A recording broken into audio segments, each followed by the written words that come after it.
Kung bago ka pa lang sa aking YouTube channel, please subscribe. Derjit in Laos. And time check, 4:30 in the afternoon, Laos time. And of course, dyan po sa Pilipinas ay 5:30 na po. Ayun po kayo ng Panamar.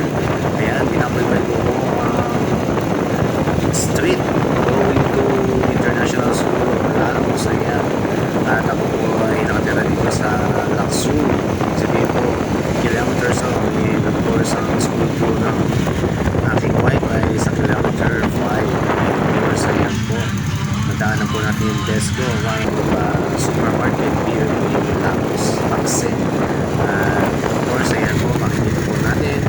Ayan po ang building here in Laos. And of course, ayan, para lang po tayo nasa probinsya, no? But then, at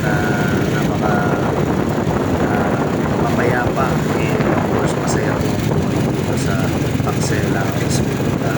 Tayo po ay laging nalakang dito. And of course, ayan po, nakikita nyo sa left side po, bahay.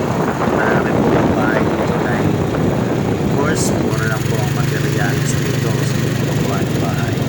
Ayan, at last street na po ito bago sa school ni Mrs. Ayan, at malapit na po tayo. Ayan po, makikita nyo na po yung iba't ibang kulay na pader. Yan na po ang International School of Laos. At once again, dito po tayo nag-decor and nag-wall painting. And of course, ayan po ang build nila.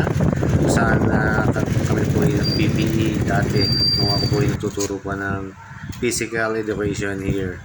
And ayan po ang kanilang swimming pool. Hello. And of course, ayan po at nagsiswimming ang ibang We're mga going to bata. swim. Ayan. And of course, darating na po si Mrs. Ayan na po.